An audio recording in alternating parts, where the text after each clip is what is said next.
ان في 22 شخص ماتوا لمجرد انهم فتحوا باب. معظم العالم قال اكيد دي لعنه او انتقام ملك، ما عدا المصريين اللي فضلوا يضحكوا وكانوا فخورين جدا بالانجاز والاكتشاف التاريخي. النهارده انا مش هحكي لك اساطير، لكن هنعرف ايه السر اللي خلى الناس دي تموت، وازاي الاعلام الغربي استغل الخرافات عشان يروج للعنه الفراعنه ويكسب من وراها فلوس كتير. الحكايه بدات ومصر تحت الحمايه البريطانيه. اللورد كارنرفون واللي كان ممول لرحله البحث بدات فلوسه تخلص، فيعمل ايه؟ باع حقوق النشر الحصري لجريده التايمز البريطانيه. باقي الصحف ما بقاش قدامها حاجه تنشرها، فبداوا يالفوا قصص رعب ويربطوها بلعنه الفراعنه. فمثلا اخترعوا جمله سيضرب الموت بجناحيه كل من يعكر صفو الملك. الحقيقه ان المقوله دي مش موجوده في اي برديه فرعونيه. الاعلام كان بيحاول يصنع ترند رعب يقدر من خلاله يبيع الجرايد. كارتر سمح لمصور واحد يقدر يصور المقبره، وهو المصور البريطاني هاري بيرتون، وكانت الصور دي صور حصريه لجريده التايمز البريطانيه. اما بقى الصحافه المصريه فرفضت اللعنه تماما، وكانوا شايفين ان الاثار دي من حق اجدادنا اللي الاحتلال بيروج للعنتهم بدل ما يعترف بعبقريتهم. يقول ان اللعنه قتلت 22 شخص، بس الحقيقه ان من بين 58 شخص حضروا الاكتشاف 8 بس اللي ماتوا خلال 12 سنه. اي نعم اللورد كارنرفون مات بعد الاكتشاف ب4 شهور، بس ده مات بتسمم الدم نتيجه قرصه بعوضه لجرح موجود في وشه، فالجرح اتلوث ومات. لكن تعال نبص للباقي. كارتر مات بعد الاكتشاف ب17 سنه وهو عنده 64 سنه.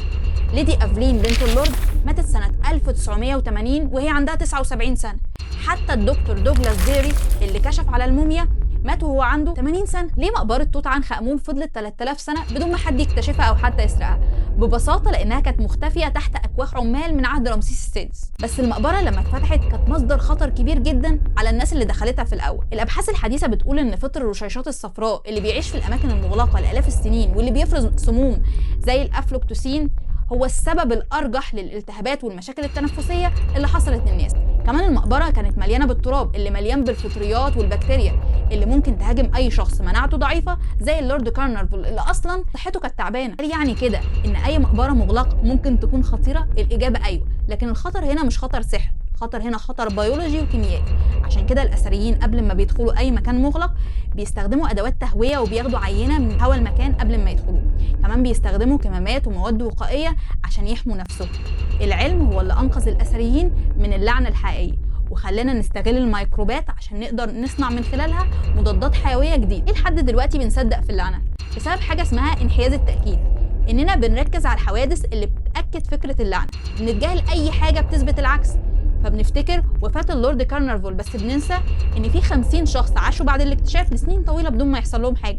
كمان بسبب حاجه اسمها الارتباط الوهمي، بنربط ما بين حدثين لمجرد انهم حصلوا في نفس الوقت بدون ما يكون في سبب واقعي بيربط ما بينهم. اللعنه كانت سبوبه استعماريه واعلاميه اللي خلاها تعيش لحد دلوقتي، وعقلنا اللي بيحب القصص المثيره وبيفضلها على الحقيقه العلميه. نهايه اللعنه الحقيقيه ما كانتش في المقبره، اللعنه الحقيقيه كانت في عقول الناس اللي حاولوا يقنعونا ان اجدادنا سحره مش مبدعين وعباقره عشان يداروا على محاولتهم للسيطره على تاريخنا. وسؤالي ليك في النهايه، تفتكر مين المستفيد الاول في اننا نفضل مصدقين في اللعنه وما نصدقش في العلم؟ مستنيه رايكم في التعليقات عشان نتناقش، وما تنسوش تشتركوا وتفعلوا زر الجرس عشان توصل لكم كل جديد. انا بسمة، اشوفكم الفيديو الجاي.